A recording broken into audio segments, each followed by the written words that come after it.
시아버지 장례식 날, 향 냄새가 가득한 빈소문이 열리던 순간 제 남편이 한 여자의 손을 잡고 들어왔습니다. 검은 원피스에도 가려지지 않는 볼록한 배는 임신 7개월은 되어 보였죠. 제 뱃속아이가 이 집 장손입니다. 순간 조문객들의 시선이 제 얼굴에 꽂혔습니다. 지금 이 상황에 당신이 제정신이야? 이미 법적으로 준비 끝났어. 회사도 집도 장손 앞으로 갈 거니까. 이 집 비워주세요. 이제 이 집 안주인은 나예요. 그날 저는 남편을 잃은 게 아니었습니다. 사람들 앞에서 완전히 버려졌죠. 하지만 그들은 몰랐습니다. 저를 내쫓기 위해 준비한 그 계산이 결국 자신들을 무너뜨릴 줄은. 피눈물 나는 저 김은숙의 반격 복수극이 궁금하시다면 무료인 구독과 좋아요를 눌러주세요. 자기보다 20살이나 어린 임신한 상간녀를 아버지 장례식장에 데리고 나타난 제 남편이라는 작자 박성호에게 욕 한마디씩 해주세요. 그럼 저의 이야기를 장례식장에서부터 계속 이어가겠습니다. 장례식장 안은 낮인데도 어둡게 느껴졌습니다. 김은숙의 남편 박성호, 그리고 그의 옆에 서 있는 배부른 내연녀. 임신 7개월은 되어 보였죠. 두 사람은 손을 잡고 있었어요. 조문객들 사이에서 숨죽인 소리가 터졌습니다. 세상에 여기가 어떤 자리인데. 은숙은 향을 들고 서 있었습니다. 손이 떨렸습니다. 그러나 놓지 않았죠. 성우는 상복을 입고도 태어냈습니다. 아니, 오히려 웃고 있었습니다. 아버지도 이제 편해지셨겠지. 그의 시선이 은숙을 향했습니다. 당신도 이제 편해질 거야. 내연녀가 조용히 말했습니다. 언니, 저 오늘부터 이 집 식구예요. 그 순간 장례식장 안 공기가 얼어붙었습니다. 그러자 변호사 최도연이 앞으로 나섰습니다. 고 박만수님의 유언을 지금 공개하겠습니다. 모두 숨을 삼켰습니다. 전 재산과 회사 지분 전부를 며느리 김은숙 씨에게 단독 상속합니다. 정적이 흘렀습니다. 성우의 표정이 굳었습니다.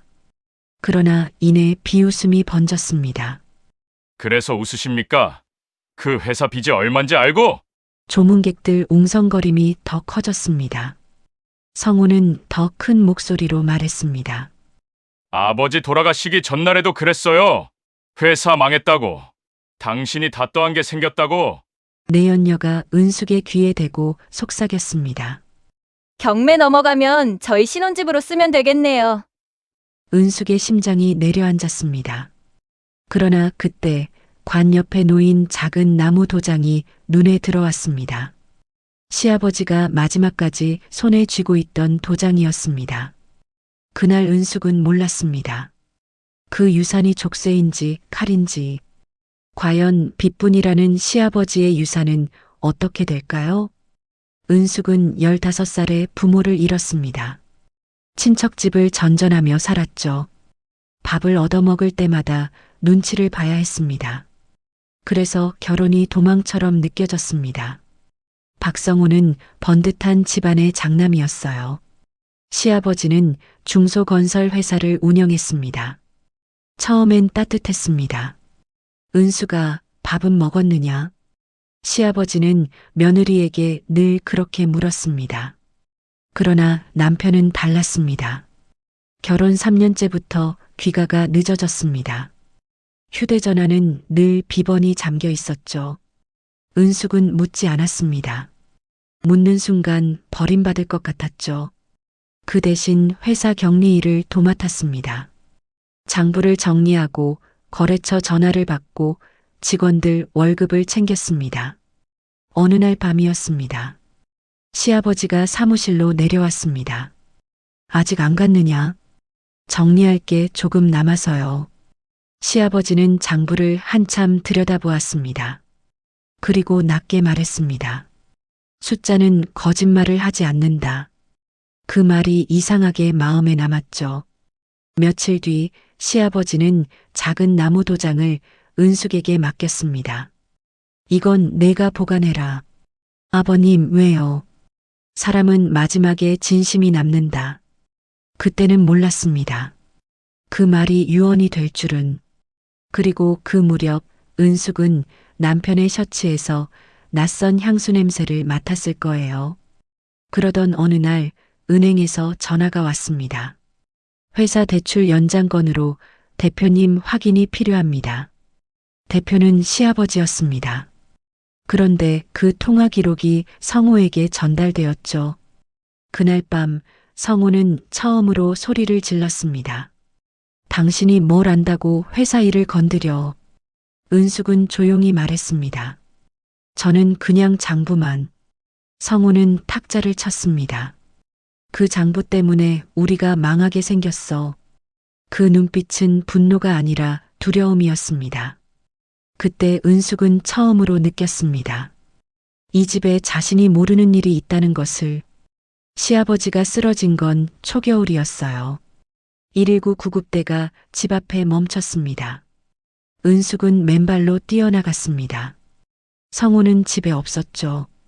전화로만 상황을 들었습니다. 병실은 차가웠습니다. 기계 소리가 규칙적으로 울렸습니다. 시아버지는 눈을 뜨자마자 며느리를 찾았죠. 은숙아. 그는 손을 더듬었습니다.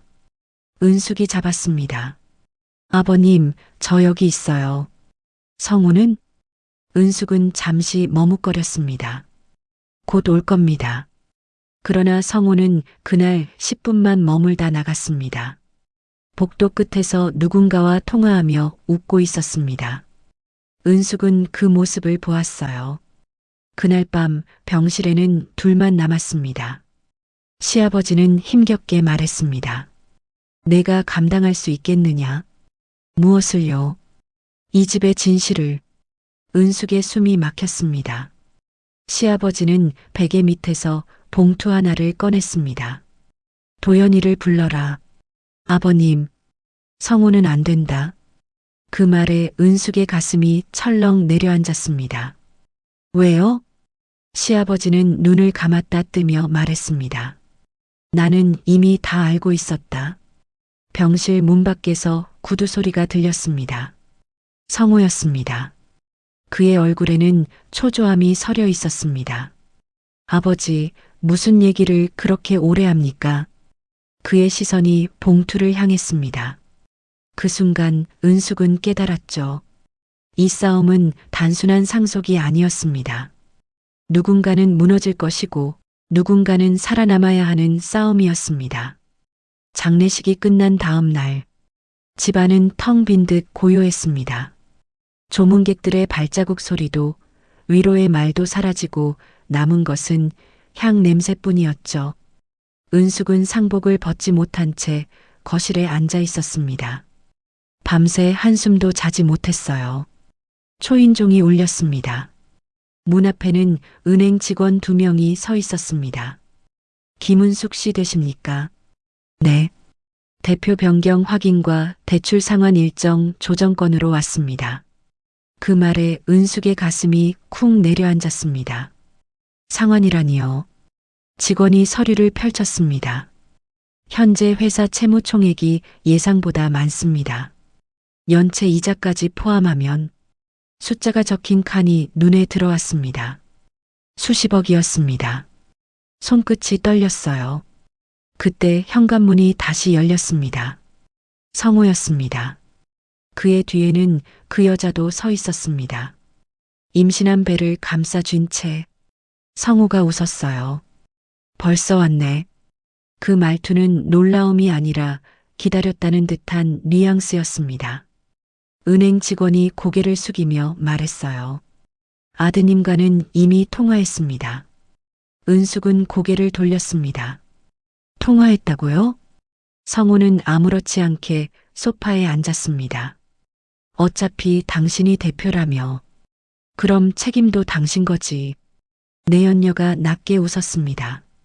괜히 욕심내셨네. 은숙의 손이 떨렸습니다. 아버님 회사는 안정적이었어요.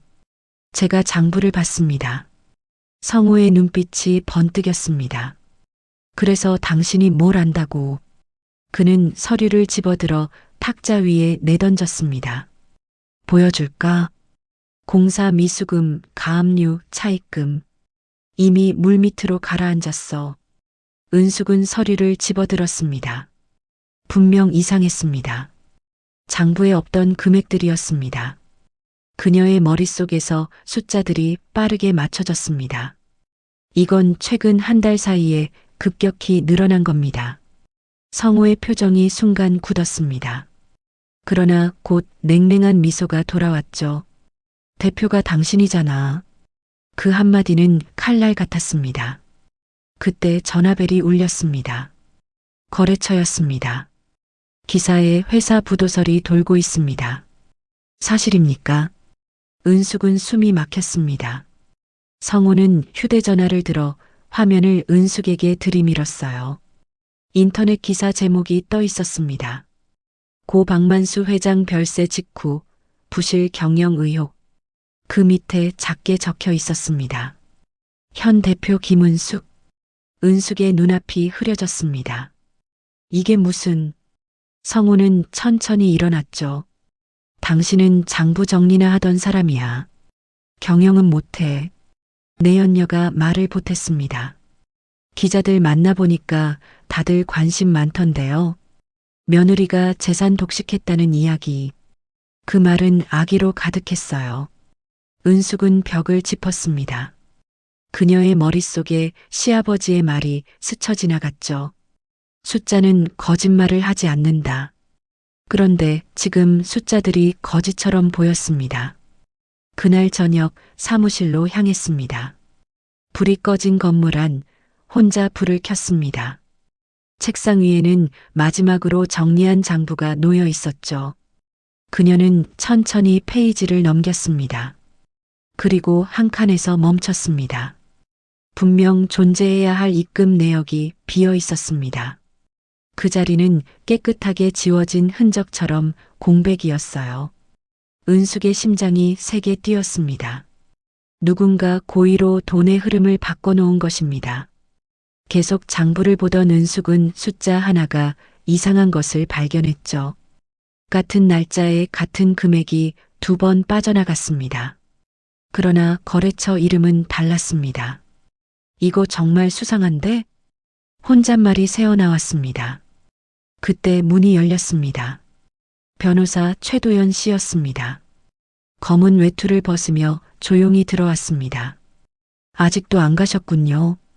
변호사님, 여기 좀 보세요. 은숙은 장부를 밀어 보였습니다. 최도연은 안경을 고쳐 쓰고 한참을 들여다보았습니다.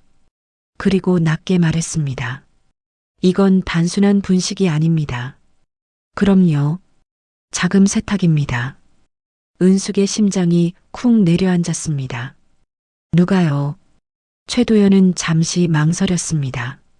최근 석 달 사이에 이체 승인 도장이 바뀌었습니다. 그 말에 은숙의 눈이 번쩍 뜨였습니다. 도장이요? 대표직인 말입니다. 은숙의 머릿속에 번개처럼 스치는 장면이 있었습니다. 남편이 며칠 전 자신의 책상 서랍을 열어본 기억. 설마. 최도연은 말을 아꼈습니다. 의심은 근거가 필요합니다. 하지만 승인 코드가 한 사람에게만 집중돼 있습니다. 은숙의 입술이 마르기 시작했습니다. 성호 씨. 그 이름을 꺼내는 순간 가슴이 찢어지는 듯 아팠습니다. 그때 사무실 문이 다시 열렸습니다. 성호였습니다. 호랑이도 제 말하면 온다더니 아직도 이래? 그의 목소리는 태연했습니다. 은숙은 천천히 고개를 들었어요. 이 자금 흐름 당신이 승인했어요? 잠시 정적이 흘렀습니다. 성호는 어이없다는 듯 웃었어요. 대표가 당신인데 내가 왜... 승인 코드가 당신 아이디로 찍혀 있어요. 그의 눈빛이 순간 흔들렸습니다. 그러나 곧 비웃음으로 바뀌었습니다. 그걸 이제야 알아? 그 말은 칼처럼 날카로웠습니다. 은숙의 심장이 얼어붙었어요. 뭐라고요? 성호 씨는 서류를 하나 꺼내 던졌습니다. 해외 계좌 거래 내역이었죠. 회사 돈이야. 굴린 거지. 굴렸다고요? 어차피 망할 회사였어. 그의 목소리는 낮았지만 잔혹했습니다. 아버지 사업은 이미 끝났어. 내가 정리해 준 거야. 그럼 빚은요? 당신이 대표라며? 당신이 책임져야지. 그 말에 사무실 공기가 얼어붙었습니다. 최도연이 한 발 앞으로 나섰습니다. 이건 범죄입니다. 성우는 피식 웃었습니다. 증거 있습니까? 그는 은숙을 똑바로 바라봤습니다. 당신이 서명한 서류, 당신이 찍은 도장, 전부 당신 책임이야. 은숙의 손이 떨렸습니다. 당신, 지금 나에게 모든 것을 뒤집어 씌우고 회사 파산시키려는 거잖아. 성우는 대답 대신 천천히 말을 이었습니다. 내 아이는 깨끗한 환경에서 자라야 하거든. 그 말에 가슴이 찢어졌습니다. 20년을 함께 산 남편이었죠. 시아버지를 간병하던 밤마다 혼자 울던 시간들이 스쳐 지나갔습니다. 나는 뭐였어요? 은숙의 목소리가 낮게 떨렸습니다. 성호 씨의 대답은 냉정했죠. 정리 담당.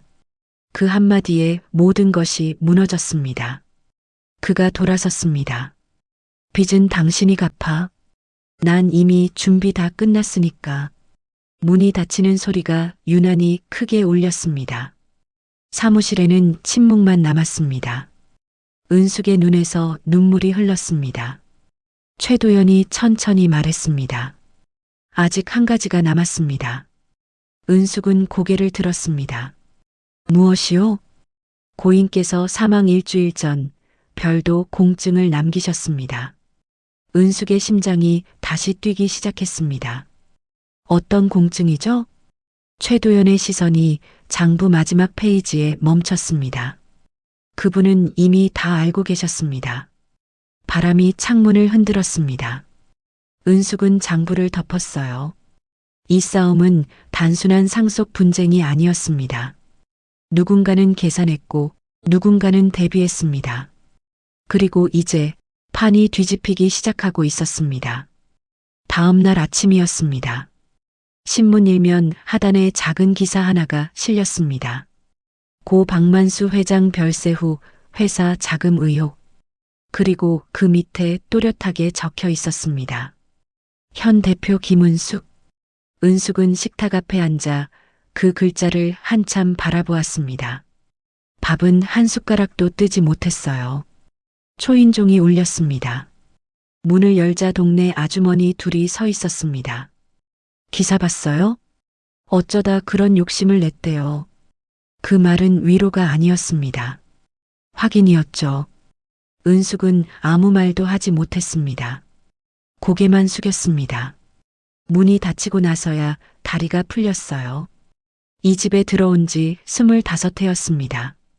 시아버지 병간호를 도맡은 지 10년이 넘었습니다.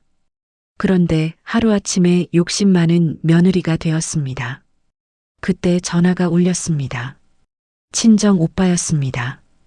은수가 당분간은 우리 집에 오지 마라. 오빠, 동네에 말이 많다. 통화는 짧게 끝났습니다. 은숙은 휴대전화를 내려놓고 한참을 앉아 있었습니다. 완전히 혼자였어요. 그날 밤 사무실로 향했습니다. 불이 꺼진 건물 안에 혼자 들어가 형광등을 켰습니다. 빈 사무실은 낮보다 더 넓게 느껴졌습니다. 책상 위에는 시아버지 사진이 놓여 있었습니다. 아버님, 저는 욕심낸 적 없습니다. 작게 중얼거렸습니다. 눈물이 뺨을 타고 흘렀습니다. 그때 전화벨이 울렸습니다. 모르는 번호였습니다. 김은숙 대표 맞습니까? 기자였습니다. 회사 자금 횡령 의혹에 대해 한 말씀 해주시죠. 은숙은 숨이 막혔습니다. 저는 그런 적 없습니다. 그럼 누가 했습니까? 말문이 막혔습니다. 은숙은 전화를 끊었어요. 사무실 창밖으로 바람이 세게 불었습니다. 그때 문이 조심스럽게 열렸습니다. 최도연이었습니다. 괜찮으십니까? 은숙은 고개를 저었습니다. 다 제 책임이라네요. 그는 조용히 의자를 끌어앉았습니다. 지금은 다 그렇게 보이게 되어 있습니다. 네, 그게 무슨 뜻이죠? 고인께서 남기신 공증 서류, 오늘 열람했습니다. 은숙의 눈이 흔들렸습니다. 무슨 내용입니까? 최도연은 천천히 서류를 꺼냈습니다. 아드님 박성호 씨의 차명, 계좌 목록과 자금 이동 기록입니다. 은숙의 숨이 멎는 듯 했습니다. 그럼 아버님은 이미 몇 달 전부터 알고 계셨습니다. 은숙의 눈에서 다시 눈물이 흘렀습니다. 그 눈물은 절망이 아니라 다른 감정이었습니다. 배신감 속에서도 누군가는 자신을 믿고 있었다는 사실 때문이었습니다. 최도연이 말을 이었습니다. 하지만 이걸 바로 공개하면 역풍이 큽니다. 왜죠? 지금은 대표님이 욕심내서 조작했다는 프레임이 굳어져 있습니다. 은숙은 손을 꽉 쥐었습니다. 그럼 어떻게 해야 하나요? 최도연의 목소리가 단단해졌습니다. 버텨야 합니다. 얼마나요? 상속 등기 완료되는 날까지. 그 말은 길고도 험한 시간을 의미했습니다. 그때 사무실 불이 갑자기 꺼졌습니다. 순간 어둠이 내려앉았습니다. 은숙의 심장이 세게 뛰었습니다. 복도 끝에서 발소리가 들렸습니다. 천천히 또박또박 다가오는 소리였습니다. 문틈 사이로 그림자가 드리웠습니다. 은숙은 숨을 죽였습니다. 그리고 문이 거칠게 열렸습니다. 문 앞에 서 있는 사람은 성호였습니다. 술 냄새가 진하게 풍겼어요. 여기서 뭐 하는 거야? 그의 눈은 붉게 충혈되어 있었습니다. 분노와 조급함이 뒤섞여 있었죠. 은숙은 자리에서 일어나지 않았습니다. 최도연이 한 발 앞으로 나섰습니다. 지금은 업무 시간입니다. 성우가 코웃음을 쳤습니다. 무슨 업무? 망한 회사에서. 그는 성큼성큼 책상 앞으로 다가왔습니다. 그리고 장부를 낚아채듯 집어들었어요. 이게 그렇게 중요해? 은숙의 심장이 철렁 내려앉았죠. 그거 내려놓으세요. 성우는 장부를 툭툭 두드렸습니다. 아버지가 이걸로 나 협박했지. 최도연의 눈빛이 날카로워졌습니다. 무슨 말입니까? 성우는 비웃었어요. 아버지는 늘 숫자 타령이었어. 사람은 몰라도 숫자는 안다면서. 성우는 장부를 던지듯 책상 위에 내려놓았습니다. 그 숫자들이 결국 회사를 망쳤어.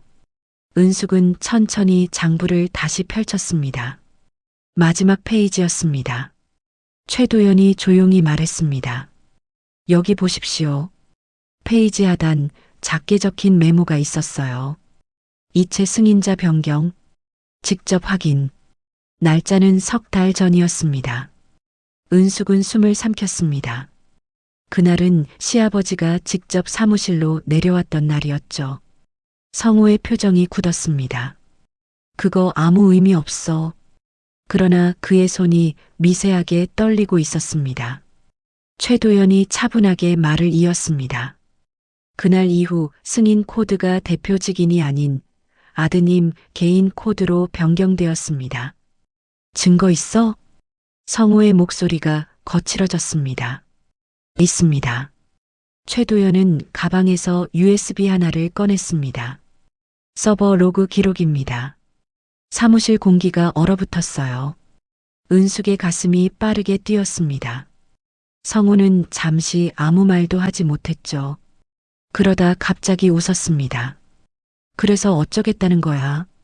성우의 눈이 번뜩였습니다. 당신이 대표야. 법적으로 책임은 당신 거야. 그 말은 마지막 발악처럼 들렸습니다. 은숙은 천천히 고개를 들었어요. 눈빛이 달라져 있었습니다. 당신은 아버님이 아무것도 모른다고 생각했죠? 성우의 표정이 굳었습니다. 은숙의 목소리는 낮았지만 단단했습니다. 아버님은 이미 다 알고 계셨어요. 정적이 흘렀습니다. 최도연이 조용히 덧붙였어요. 사망 일주일 전 고인께서 별도 공증을 남기셨습니다. 성호의 얼굴이 하얗게 질렸습니다. 무슨 공증? 아드님의 차명 계좌, 해외 자금 이동, 그리고 고의 부실 설계 정황. 은숙의 손이 장부를 꽉 쥐었습니다. 20년 동안 한 번도 남편에게 맞서지 못했던 자신이 떠올랐죠. 버려질까 두려워 늘 참고 또 참았어요. 그러나 지금은 달랐습니다. 이건 끝이 아니에요. 은숙의 말에 성우가 소리쳤습니다. 당신이 뭘 할 수 있는데? 은숙은 조용히 대답했습니다. 끝까지 가보죠. 그 한마디는 선언이었죠. 성우는 이를 악물었습니다. 그 증거 세상에 나가면 당신도 무사 못해. 이미 무사하지 않습니다. 은숙의 눈에서 더 이상 눈물은 흐르지 않았습니다. 두려움 대신 결심이 자리 잡고 있었죠. 성우는 한참을 노려보다가 문을 박차고 나갔습니다. 복도의 발소리가 멀어졌습니다. 사무실 안에는 다시 정적이 흘렀습니다. 최도연이 낮게 말했어요. 이제부터가 진짜입니다. 은숙은 고개를 끄덕였습니다. 책상 위 나무 도장이 눈에 들어왔습니다. 시아버지가 마지막까지 쥐고 있던 것. 그 도장을 손에 쥐는 순간 이상하게 손 떨림이 멈췄습니다.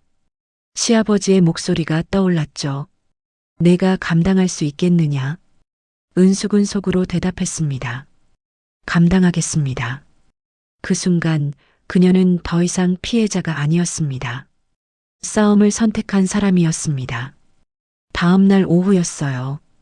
회사 앞에는 기자들이 모여 있었습니다. 카메라가 줄지어 서 있고 마이크가 준비되어 있었습니다. 자금 횡령 의혹 대표 입장 발표 예정. 플랜카드가 걸려 있었습니다. 은숙은 사무실 창문 너머로 그 모습을 바라보고 있었습니다. 다리가 떨렸어요. 최도연이 옆에 서 있었습니다. 아직 발표하지 않으셔도 됩니다. 아닙니다. 은숙의 목소리는 낮았지만 흔들리지 않았습니다. 도망가면 제가 죄인이 됩니다. 그때 문이 열렸습니다. 성우의 내연녀였습니다. 혼자였습니다. 성우는 보이지 않았죠. 잠깐 이야기 좀 하죠. 은숙은 조용히 의자를 가리켰습니다. 여자는 앉지도 않고 말했습니다. 이 싸움 언니가 이겨도 상처뿐이에요. 무슨 말이죠? 성우 씨, 지금 많이 불안해요. 그 말에 은숙의 눈이 가늘어졌습니다. 불안해하죠. 여자는 씁쓸하게 웃었어요. 그래도 아이 아버지예요. 그 한마디에 은숙의 가슴이 저릿해졌습니다. 한때는 자신의 남편이었습니다.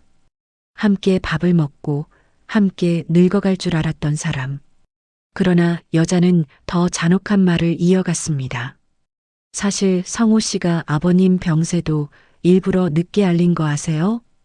은숙의 숨이 멎었습니다. 무슨 말이에요? 회사 정리할 시간 벌려고요. 유언 바뀌기 전에. 방 안의 공기가 순식간에 얼어붙었습니다.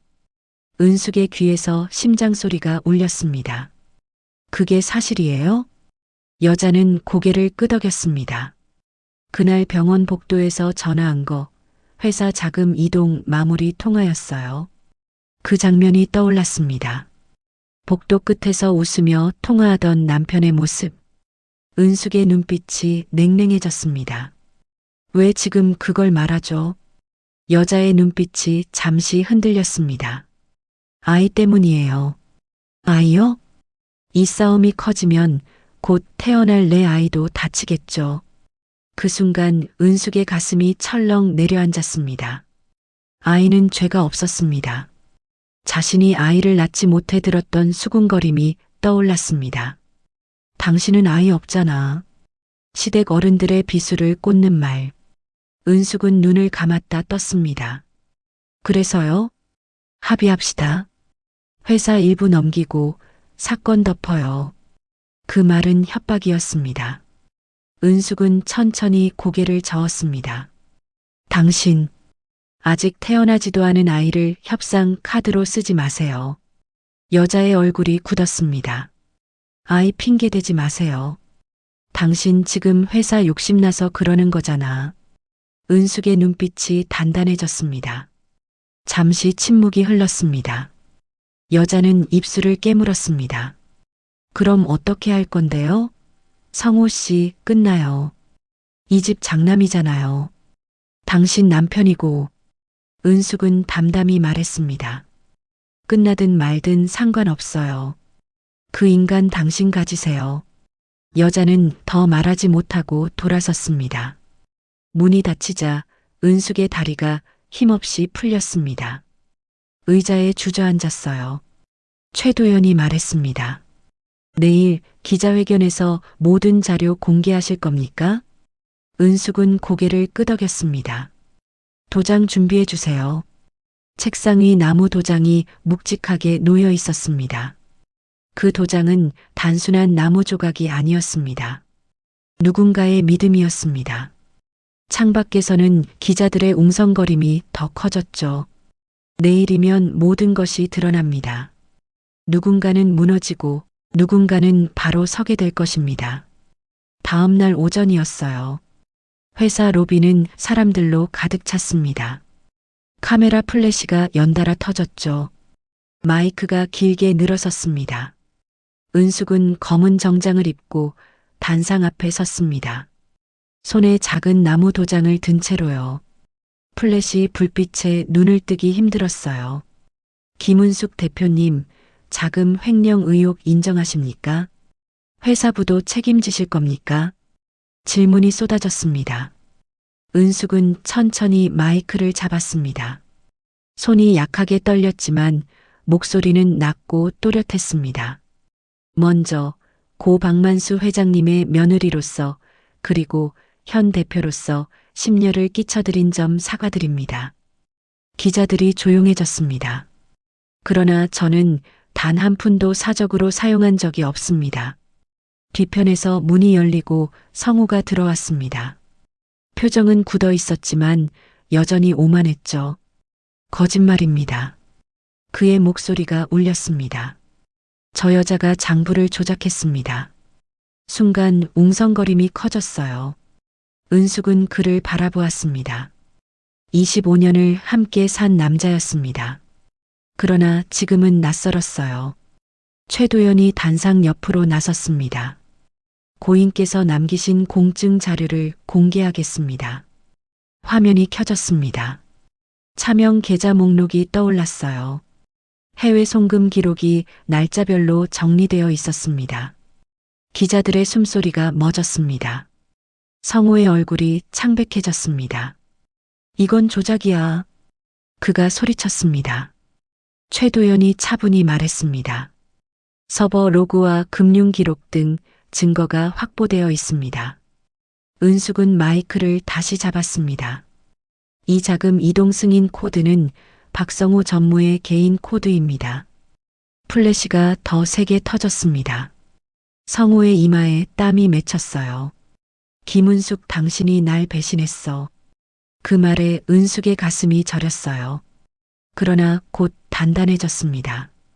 배신은 제가 당했습니다. 그녀의 목소리가 로비에 울렸습니다. 아버님 병세를 숨기고 회사를 고의로 부실 처리하고 그 책임을 저에게 넘기려 했습니다. 정적이 흘렀습니다. 기자 한 명이 물었습니다. 그 증거도 있습니까? 은숙은 고개를 끄덕였죠. 화면에 병원 통화 기록이 떴습니다. 임종 전날 장시간 통화네요. 성호의 얼굴이 굳었습니다. 그때 뒤쪽에서 낮은 목소리가 들렸습니다. 사실입니다. 모두 고개를 돌렸습니다. 내 연녀였어요. 배를 감싼 채 서 있었습니다. 그날 통화, 회사 자금 정리 마무리였습니다. 로비가 술렁였습니다. 성호가 외쳤어요. 너까지 미쳤어. 여자는 눈을 감았다 뜨며 말했습니다. 아이 아버지가 더 큰 죄를 짓는 건 막고 싶었습니다. 그 한마디에 공기가 갈라졌습니다. 은숙의 가슴이 복잡하게 요동쳤습니다. 분노, 연민, 허탈함이 동시에 밀려왔죠. 그때 기자가 다시 물었습니다. 대표님, 앞으로 어떻게 하실 계획입니까? 은숙은 잠시 시아버지 사진을 떠올렸습니다. 숫자는 거짓말을 하지 않는다. 그 말이 가슴에 울렸습니다. 회사를 정상화하겠습니다. 은숙의 목소리는 흔들리지 않았습니다. 그리고 법의 판단을 받겠습니다. 모든 자료를 수사기관에 제출하겠습니다. 성우는 더 이상 말을 잇지 못했습니다. 경찰이 로비로 들어왔습니다. 조용하지만 분명한 발걸음이었습니다. 성우의 어깨가 움찔했습니다. 그는 마지막으로 은숙을 노려보았습니다. 당신 후회할 거야. 은숙은 담담히 대답했습니다. 이미 충분히 후회했습니다. 그 순간 이상하게도 눈물이 나지 않았습니다. 두려움도 없었어요. 손에 쥔 나무 도장이 따뜻하게 느껴졌습니다. 그 도장은 더 이상 족쇄가 아니었습니다. 선택이었습니다. 로비 창문으로 햇빛이 들어왔습니다. 어둡던 공간이 조금 밝아졌죠. 은숙은 천천히 숨을 내쉬었어요. 그리고 처음으로 자신의 이름으로 서 있었습니다. 며칠 뒤였습니다. 집안은 조용했습니다. 경찰 조사가 시작되었다는 소식이 뉴스로 흘러나왔습니다. 박성호가 출석 요구를 받았다는 소식. 은숙은 텔레비전을 끄고 창밖을 바라보았습니다. 마당에 떨어진 낙엽이 바람에 굴러갔습니다. 이 집에서 보낸 세월이 떠올랐죠. 처음 시집왔던 날, 낯설고 두려웠던 마음, 아이를 낳지 못한다는 이유로 수군거림을 들었던 밤, 남편의 늦은 귀가를 기다리며 식탁 앞에 혼자 앉아있던 시간들, 그 모든 시간 속에서 단 한 사람, 시아버지만은 달랐습니다. 은수가 내가 있어서 다행이다. 그 말 한마디에 버텼던 날들이었습니다. 은숙은 서랍을 열었습니다. 안에는 나무 도장이 놓여 있었어요. 손에 쥐자 묵직한 감촉이 전해졌습니다. 그때 초인종이 울렸습니다. 문을 열자 내연녀가 서 있었죠. 혼자였습니다. 눈은 붉게 충혈되어 있었습니다. 잠깐만 시간 좀 내줘요. 은숙은 조용히 고개를 끄덕였습니다. 두 사람은 마주 앉았습니다. 잠시 말이 없었습니다. 여자가 먼저 입을 열었습니다. 성호 씨, 구속될 수도 있대요. 목소리가 떨렸습니다. 은숙은 담담히 물었습니다. 그래서요? 저 떠날 겁니다. 그 말은 의외였습니다. 지방 내려가서 아이 낳고 살 거예요. 은숙의 가슴이 복잡하게 흔들렸습니다. 왜 저한테 이걸 말하죠? 여자는 눈물을 삼켰습니다. 미안해서요. 짧은 한마디였습니다. 그러나 그 속에는 두려움과 후회가 섞여 있었습니다. 아버님이 돌아가시기 전날 저한테도 전화하셨어요. 은숙의 눈이 흔들렸습니다. 뭐라고요? 뱃속의 아이는 죄 없다 하셨어요. 그리고 며느리는 지켜야 할 사람이라고. 은숙의 숨이 멎는 듯 했습니다. 시아버지가 내연녀에게까지 전화를 했다는 사실.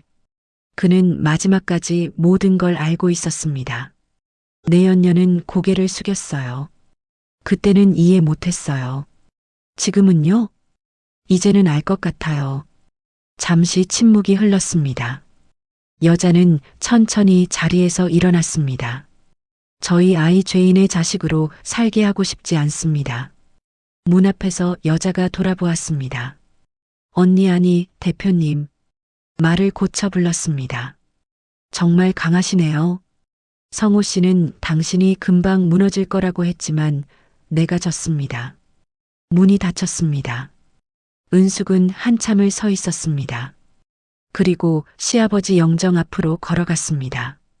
아버님, 목소리가 떨렸습니다. 저 이제 알 것 같습니다. 사진 속 시아버지는 여전히 온화했습니다. 저를 자식처럼 생각하셨다는 걸. 눈물이 조용히 흘렀습니다. 그 눈물은 억울함이 아니었습니다. 위로였습니다. 은숙은 나무 도장을 영정 앞에 잠시 올려놓았습니다. 그리고 다시 들었습니다. 아버님이 마지막까지 지키고자 했던 이 회사, 이제는 제가 지키겠습니다. 창밖에서 햇빛이 들어왔습니다. 낡은 마당이 조금 밝아졌습니다. 은숙은 천천히 숨을 들이켰습니다. 더 이상 누구의 그림자도 아니었습니다. 누군가의 며느리라는 이름에 매달리지 않아도 되었습니다. 그녀는 처음으로 자기 이름으로 살아갈 준비가 되어 있었습니다. 며칠 뒤 변호사 사무실. 조용한 회의실 안에 은숙과 최도연 변호사가 마주 앉아 있었습니다. 창밖으로 겨울 햇살이 비스듬히 들어왔습니다. 아직 공개하지 않은 자료가 하나 더 있습니다. 최도연의 목소리는 낮았지만 무게가 있었습니다. 은숙의 눈이 천천히 들렸습니다. 그게 뭔가요? 회장님이 마지막에 남기신 영상입니다. 은숙의 숨이 멎었습니다. 영상. 그녀는 그 단어가 이렇게 무겁게 느껴진 적이 없었습니다. 노트북 화면이 켜졌습니다. 잠시 뒤 병실이 나타났습니다. 하얀 벽, 산소 호흡기 소리, 그리고 병상에 누워있는 시아버지. 은숙아. 거칠지만 또렷한 목소리였습니다. 은숙의 눈이 붉어졌습니다. 내가 이걸 남기는 건 내가 혼자 버틸 걸 알기 때문이다. 영상 속 시아버지는 숨을 고르며 말을 이었습니다.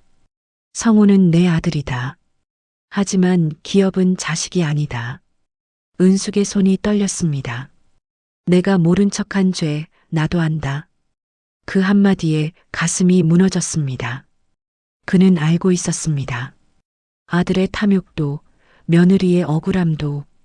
은숙아, 넌 내 딸이나 마찬가지다. 눈물이 화면을 흐리게 만들었습니다. 내가 아니었으면 회사도 나도 이미 무너졌을 거다. 병실 기계음이 작게 울렸습니다. 마지막으로 부탁한다. 은숙은 숨을 삼켰습니다. 성우를 미워하지는 마라. 하지만 용서도 쉽게 하지 마라. 정적? 그 말은 기도처럼 들렸습니다. 정직하게 버텨라. 그게 내 힘이다. 영상은 거기서 멈췄습니다. 회의실 안은 고요했죠. 은숙의 어깨가 작게 떨렸습니다. 아무 말도 할 수 없었어요. 최도연이 조심스럽게 말했습니다. 이 영상은 재판에서 큰 힘이 될 겁니다. 은숙은 고개를 저었습니다. 아니요. 목소리가 젖어 있었습니다. 이건 저한테 남기신 겁니다. 그녀는 화면을 다시 한번 바라보았습니다. 그 눈빛은 엄격했지만 따뜻했습니다. 그 사랑이 있었기에 지금까지 무너지지 않았습니다. 은숙은 천천히 일어났습니다. 영상은 제출하지 않겠습니다. 최도연이 놀란 눈으로 보았습니다. 왜요? 은숙은 숨을 길게 내쉬었습니다. 이건 아버님과 저 사이의 약속입니다.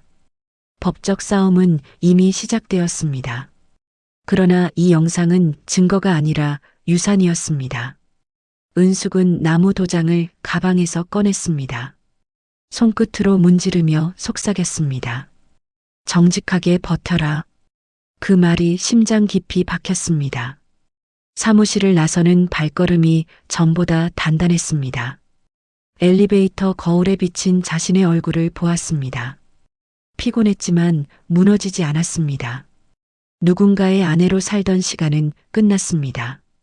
누군가의 딸로 남은 사랑은 가슴에 남았습니다. 이제 남은 것은 하나였습니다. 버티는 것, 정직하게, 끝까지. 재판 당일 아침, 하늘은 유난히 맑았습니다. 그러나 법원 앞 공기는 무겁게 가라앉아 있었습니다. 은숙은 천천히 건물 안으로 들어섰죠. 높은 천장, 차가운 바닥, 복도 끝에 걸린 태극기 아래 법정 문이 닫혀 있었습니다.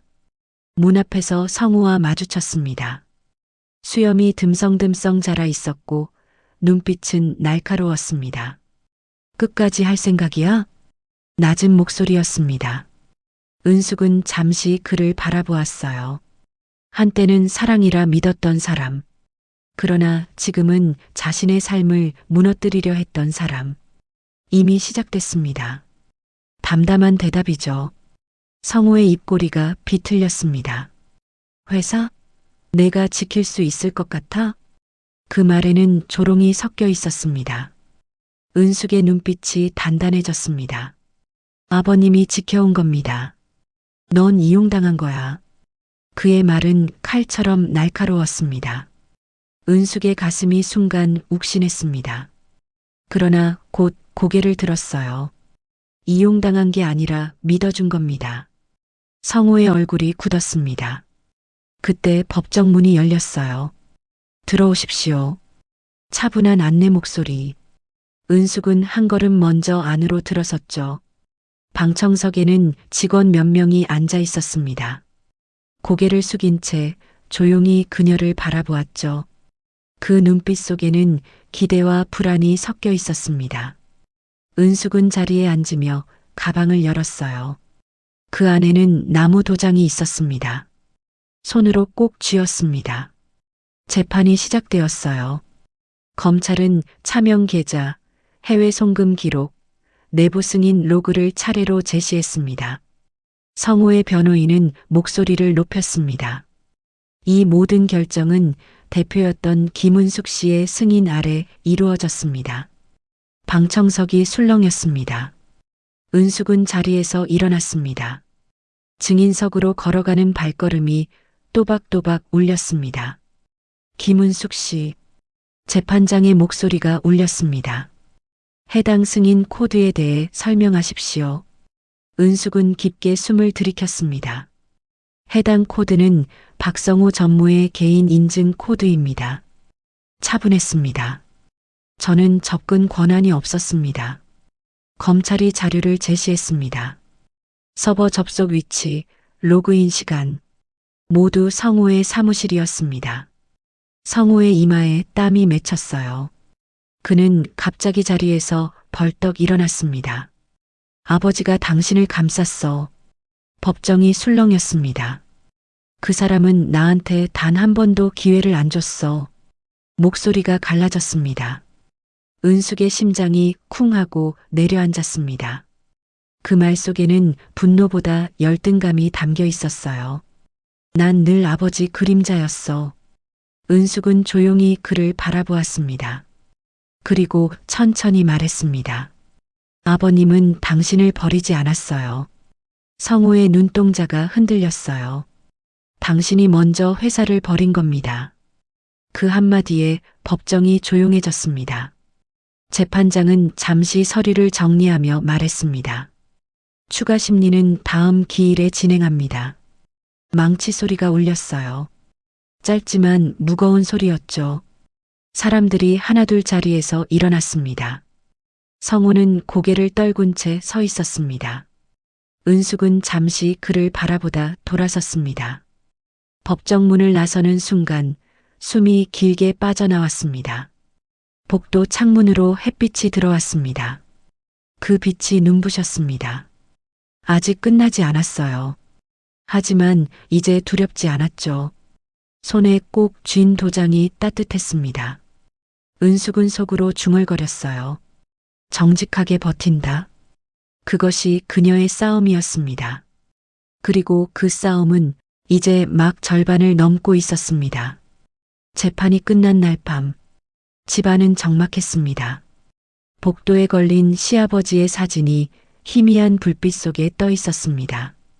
은숙은 소파에 앉아 한참을 움직이지 못했습니다. 낮 동안은 단단했습니다. 그러나 밤이 되자 숨겨두었던 감정이 조용히 스물스물 기어나왔습니다. 휴대전화가 울렸습니다. 모르는 번호였죠. 잠시 망설이다 받았습니다.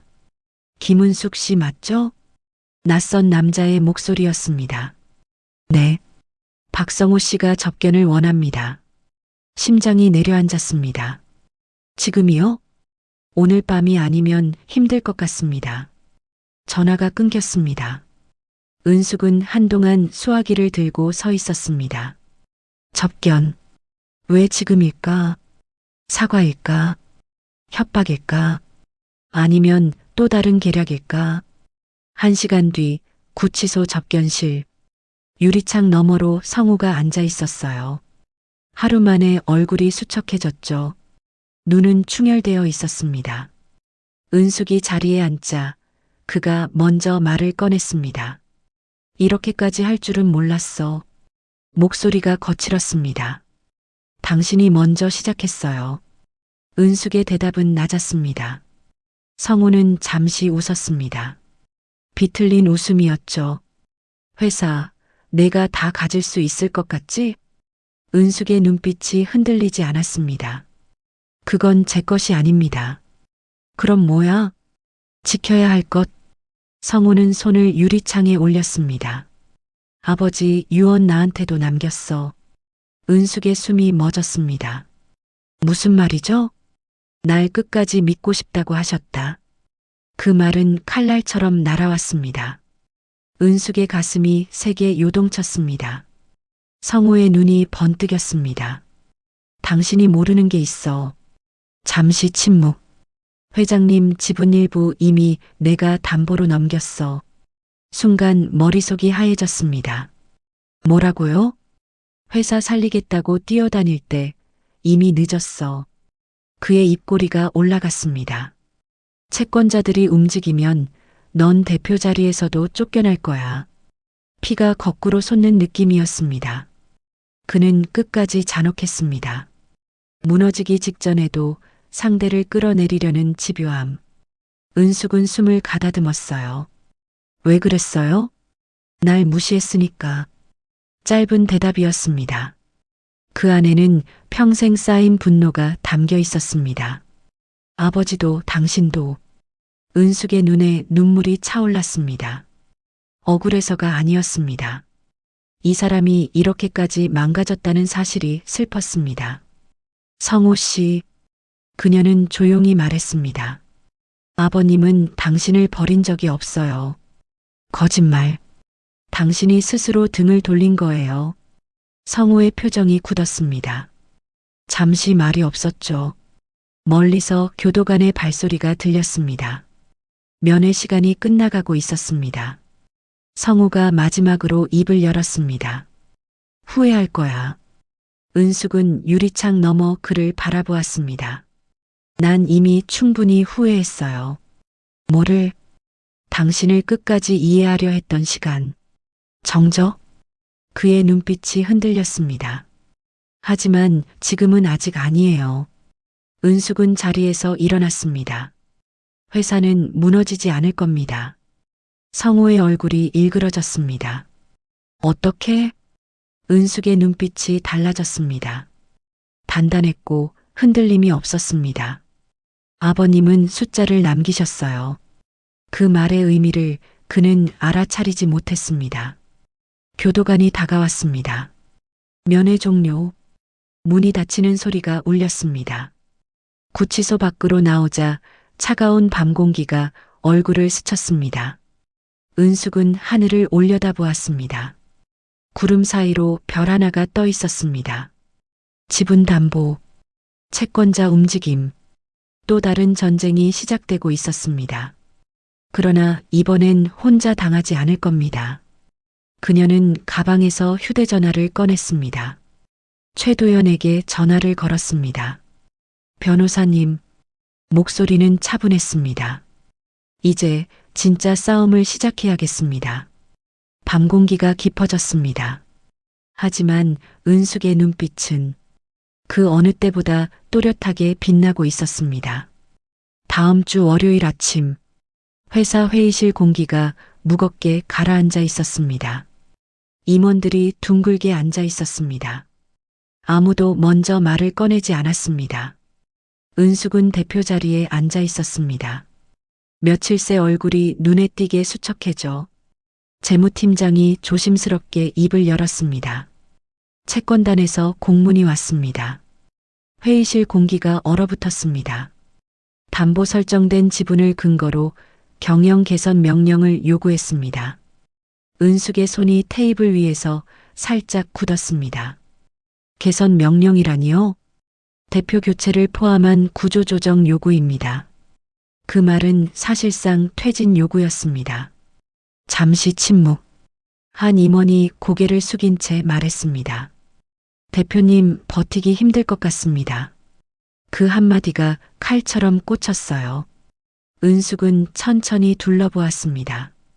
몇 달 전만 해도 함께 싸워주겠다던 얼굴들. 지금은 불안으로 흔들리고 있었습니다. 그들을 탓할 순 없었죠. 가정이 있고 직원들이 있고 생계가 달려 있었습니다. 재무팀장이 다시 말했습니다. 이번 주 안에 입장 정리하지 않으면 채권단이 직접 개입합니다. 은숙은 고개를 끄덕였습니다. 알겠습니다. 회의는 그렇게 끝났습니다. 아무도 눈을 마주치지 못한 채 자리에서 일어났습니다. 문이 닫히는 소리가 유난히 크게 들렸습니다. 그날 오후 직원 게시판에 글이 올라왔습니다. 대표 책임론 제기. 익명 글이었습니다. 우리가 왜 이 싸움에 휘말려야 하나? 대표 개인 문제 아닌가? 댓글이 순식간에 달렸습니다.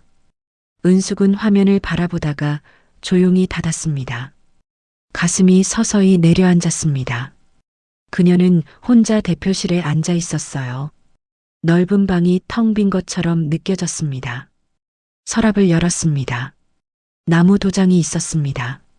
손에 쥐었지만 오늘은 따뜻하지 않았습니다. 그저 차갑게만 느껴졌죠.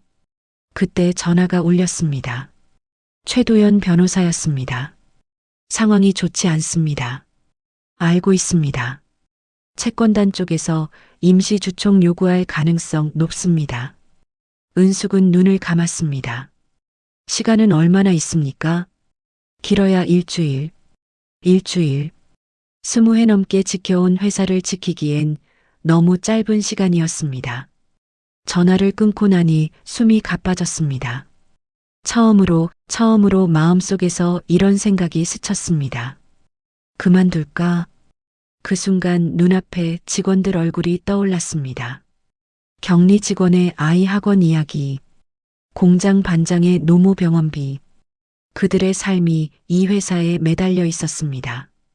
그러나 또 다른 생각이 밀려왔죠. 내가 버티는 게 맞는 걸까? 혹시 내가 욕심을 부리는 건 아닐까? 시아버지의 영상 속 목소리가 떠올랐습니다. 정직하게 버텨라. 은숙의 눈에 눈물이 맺혔습니다. 아버님, 저 지킬 수 있을까요? 대답은 돌아오지 않았습니다. 창밖이 어두워졌습니다. 대표실 불만 켜진 채 밤이 깊어갔습니다. 회사 복도에 발소리 하나 없었습니다. 은숙은 의자에 앉은 채 고개를 숙였습니다. 어깨가 처음으로 아주 작게 흔들렸습니다. 그녀는 처음으로 약해졌습니다. 사흘 뒤 임시 이사회가 소집되었죠. 회의실 문이 닫히는 소리가 무겁게 울렸어요. 테이블 위에는 한 장의 안건서가 놓여 있었습니다. 대표 회의만. 은숙은 그 종이를 한참 바라보았어요. 글자가 또렷했지만 마음은 흐려졌습니다. 재무팀장이 먼저 입을 열었어요. 채권단이 조건을 걸었습니다. 대표 교체 시 만기 연장. 짧은 말이었지만 의미는 분명했습니다. 당신이 내려오면 회사를 살려주겠다는 뜻이었죠. 은숙은 천천히 주변을 둘러보았습니다. 시선을 피하는 얼굴들, 입술을 깨무는 사람, 고개를 숙인 채 펜만 만지는 사람. 그중 한 사람이 조심스럽게 말했습니다. 대표님, 개인 감정은 아닙니다. 가슴이 서늘해졌습니다. 회사부터 살려야 하지 않겠습니까? 은숙은 잠시 눈을 감았습니다. 이 사람들 몇 달 전 울면서 대표님 믿습니다라고 말하던 사람들이었습니다. 그러나 지금 그들의 선택은 이해가 되었습니다. 그들은 회사를 지키려는 겁니다. 그 대상이 은숙이 아니더라도 투표하겠습니다. 의장이 조용히 말했습니다. 손이 하나, 둘, 셋 올라갔습니다. 그리고 결국 과반. 해임한 가결. 회의실이 조용해졌습니다. 누구도 박수치지 않았습니다. 누구도 고개를 들지 못했습니다. 은숙은 자리에서 일어났습니다. 의외로 다리는 떨리지 않았습니다. 그동안 수고 많으셨습니다. 그 말이 끝이었습니다. 25년의 시간은 그렇게 짧은 문장으로 끝났습니다. 문을 나서는 순간 복도 끝에서 격리 직원이 서 있었습니다. 눈이 빨갛게 충혈되어 있었죠. 대표님 죄송합니다. 은숙은 미소 지었습니다. 아닙니다. 잘 버티세요. 그 말이 오히려 더 아팠습니다. 그날 밤 은숙은 집 마당에 서 있었습니다. 불 꺼진 회사 건물이 멀리 보였습니다. 그 건물에 자신의 청춘이 담겨 있었습니다. 손에 쥔 나무 도장이 오늘은 너무 가벼웠습니다. 끝인가? 그녀는 처음으로 그렇게 생각했습니다. 휴대전화가 울렸습니다. 최도연 변호사였습니다. 들었습니다. 짧은 말. 은숙은 조용히 대답했습니다. 제가 내려오는 게 맞았겠죠. 잠시 침묵. 그리고 변호사가 말했습니다. 아직 아닙니다.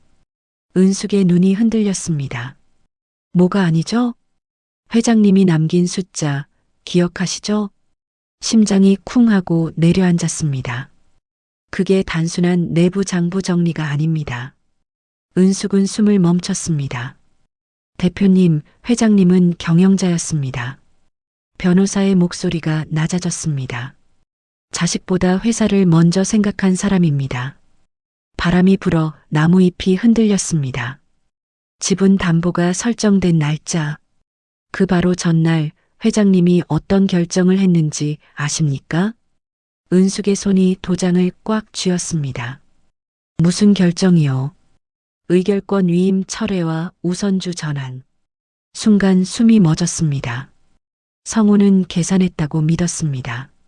그러나 그는 마지막 결정을 몰랐습니다. 그날 병실에서 회장님은 조용히 서류에 도장을 찍었습니다. 그 도장이 바로 은숙의 손에 들린 것이었습니다. 최도연이 마지막으로 말했습니다. 대표님, 아직 싸움은 끝나지 않았습니다. 밤 공기가 달라졌습니다. 조금 전까지 무너졌던 마음이 아주 미세하게 다시 붓기 시작했습니다. 은숙은 하늘을 올려다보았습니다. 별빛이 조금 더 또렷해 보였습니다. 이번엔 그녀가 속삭였습니다. 아버님, 이제 제가 이해했습니다. 완전히 바닥을 찍었습니다. 그리고 지금 아주 작게 반전의 문이 열리기 시작했습니다. 다음 날 새벽, 은숙은 최도연의 사무실에 앉아 있었습니다. 밤을 새운 얼굴이었지만 눈빛은 맑았습니다. 테이블 위에는 2가지 서류가 놓여 있었죠. 성우가 담보로 넘긴 지분 계약서, 회장님이 임종 직전 서명한 우선주 전환 서류. 최도연이 조용히 설명했습니다. 성우 씨는 보통주를 담보로 넘겼습니다. 은숙은 고개를 끄덕였습니다. 하지만 회장님은 그 전날 보통주 일부를 의결권 없는 우선주로 전환했습니다. 은숙의 숨이 천천히 깊어졌습니다. 그 말은 담보로 잡힌 주식의 의결권이 이미 사라졌다는 뜻입니다. 정적? 성우는 숫자를 계산했습니다. 지분율, 의결권 비율, 이사회 구성. 그러나 그는 몰랐습니다. 마지막 도장이 어떤 의미였는지. 최도연이 서류를 밀었습니다. 그리고 더 있습니다. 은숙의 눈이 움직였습니다. 회장님은 전환된 우선주에 우선 매수권 조항을 넣었습니다. 누구에게요? 대표이사에게. 은숙의 손이 멈췄습니다. 저요? 네. 회장님은 이미 알고 계셨던 겁니다. 그 순간 병실 영상 속 목소리가 떠올랐습니다. 정직하게 버텨라. 그는 감정이 아니라 숫자로 준비해 두었습니다. 성우가 담보로 넘긴 지분은 의결권을 행사할 수 없습니다. 채권단은 경영권을 흔들 수 없습니다. 그리고 우선 매수권은 은숙이 직접 지분을 회수할 수 있다는 뜻이었습니다. 최도연이 낮게 말했어요. 대표 해임하는 효력이 있지만 임시주총에서 다시 뒤집을 수 있습니다. 은숙의 심장이 빠르게 뛰기 시작했습니다. 이사회 구성은요? 의결권 기준으로 재산 정하면 대표님 쪽이 과반입니다. 숨이 멎을 듯한 순간 무너졌다고 믿었던 판이 사실은 뒤집혀 있었습니다. 은숙의 눈에 눈물이 맺혔습니다. 이번엔 절망이 아니었죠. 전율이었습니다. 아버님, 그녀는 도장을 꺼냈습니다. 그 도장은 단순한 상징이 아니었습니다. 법적 효력을 가진 마지막 방패였습니다. 지금 바로 채권단에 통보합시다. 은숙의 목소리는 낮지만 분명했습니다. 그리고 임시주총 소집 요구하세요. 최도연이 미소 지었습니다. 이제 시작이군요. 그날 오후 채권단 회의실, 성우 측 변호인과 채권단 대표들이 앉아 있었습니다. 대표 교체 없이는 만기 연장 불가. 그때 문이 열렸습니다. 최도연과 은숙이 들어섰습니다. 그 조건 재검토하셔야겠습니다. 서류가 테이블 위에 놓였습니다. 채권단 대표의 표정이 변했습니다. 이건 의결권 상실. 조용한 폭탄이 떨어졌습니다. 성우 측 변호인의 얼굴이 굳었습니다. 말도 안 됩니다. 최도연이 차분히 말했습니다. 등기 완료된 전환입니다. 채권단은 계산기를 두드리기 시작했습니다. 지분율, 의결권 수, 이사회 구성, 숫자는 거짓말을 하지 않았습니다. 잠시 후 채권단 대표가 말했다. 조건을 다시 협의합시다. 그 순간 판이 완전히 뒤집혔습니다. 회사 로비, 은숙이 천천히 걸어 들어왔어요. 직원들의 시선이 모였죠. 누군가 속삭였습니다. 대표님 돌아오신대. 아직 공식 발표는 없었습니다. 그러나 분위기가 달라졌습니다. 은숙은 엘리베이터 거울 속 자신을 바라보았습니다.